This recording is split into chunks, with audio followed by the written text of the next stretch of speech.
സ്വന്തം മകന്റെ മരണം ഇരന്നു വാങ്ങേണ്ടി വന്ന ഒരു അമ്മയുടെ ഗതിയേക്കാൾ വലിയ സങ്കടം ലോകത്ത് എന്താണുള്ളത്? അമ്മയെന്ന് വിളിക്കാൻ കഴിയാതെ, അല്ലെങ്കിൽ അച്ഛന്റെ മുഖത്തൊന്ന് നോക്കാൻ കഴിയാതെ നീണ്ട 13 വർഷം കിടന്ന കിടപ്പിലാണ് ആ യുവാവിന്റെ ജീവിതം. ഹരീഷ് റാണ നമ്മളെല്ലാവരും കേട്ടിട്ടുണ്ടാവും.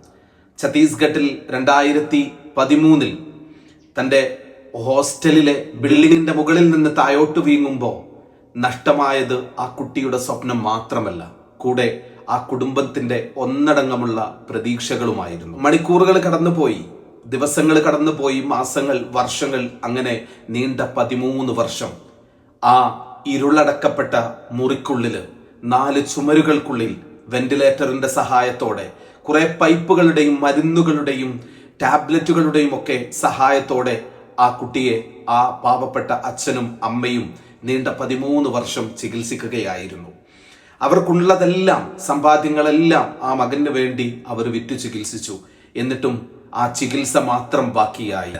20-ാം വയസ്സിൽ താൻ പഠിക്കുന്ന ഹോസ്റ്റലിന്റെ മുകളിൽ നിന്ന് താഴേട്ട് വീണതായിരുന്നു. ആ കേസ് ഡയറി വായിക്കുമ്പോൾ നമുക്ക് കണ്ണിൽ നിന്ന് കണ്ണുനീര് വരും. ആ ഡോക്ടർ അതിൽ കുറിച്ചു വെക്കുന്നുണ്ട്, നീണ്ട 13 വർഷത്തോളമായി ഒരു രാത്രി പോലും മുഴുവനായി സ്വസ്ഥമായി ഈ പാവപ്പെട്ട ഈ വൃദ്ധരായിട്ടുള്ള മാതാപിതാക്കൾ ഉറങ്ങിയിട്ടില്ല എന്ന് എഴുതി വെച്ചിട്ടുണ്ട്. തന്റെ പ്രിയപ്പെട്ട മകന് വേണ്ടി അഹോരാത്രം ആ രക്ഷിതാക്കൾ അവനെ ശുശ്രൂഷിച്ചു.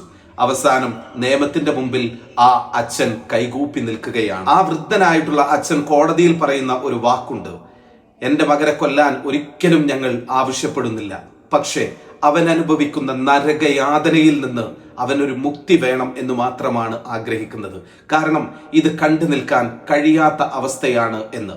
അങ്ങനെയാണ് ഇന്ത്യൻ പരമോന്നത നീതിപീഠം മണിക്കൂറുകൾക്ക് മുമ്പ് ആ സുപ്രധാനമായിട്ടുള്ള ചരിത്രത്തിലെ വിധി പ്രസ്താവിക്കുന്നത്.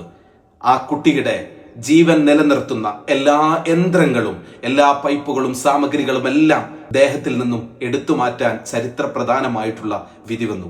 ഇന്ത്യൻ ചരിത്രത്തിലെ ആദ്യത്തെ വിധിയാണത്രേ ഇത്.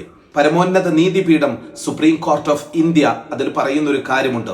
2026 മാർച്ച് 11-ാം തീയതിയാണ് ഈ വിധി പുറപ്പെടുവിപ്പിക്കുന്നത്. അതിൽ പറയുന്ന ഒരു കാര്യമുണ്ട്, ഇത് മരണം നൽകുന്നത് അന്തസ്സായി ആ കുട്ടിക്ക് ഈ ലോകത്ത് നിന്നും വിടവാങ്ങാനുള്ള ഒരു സൗകര്യം ചെയ്തു കൊടുക്കുക മാത്രമാണ് എന്ന്. കൃത്രിമ ഉപകരണങ്ങളും ഒന്നുമില്ലാതെ മണിക്കൂറുകൾ പിന്നിടുകയാണ് ഇപ്പോൾ. ഇനി എന്തും സംഭവിക്കാം. ചിലപ്പോ വേദനകളില്ലാത്ത ലോകത്തേക്ക് 13 വർഷമായി അനുഭവിക്കുന്ന നരകയാതനയിൽ നിന്ന് ചിലപ്പോ വിട പറഞ്ഞേക്കാം.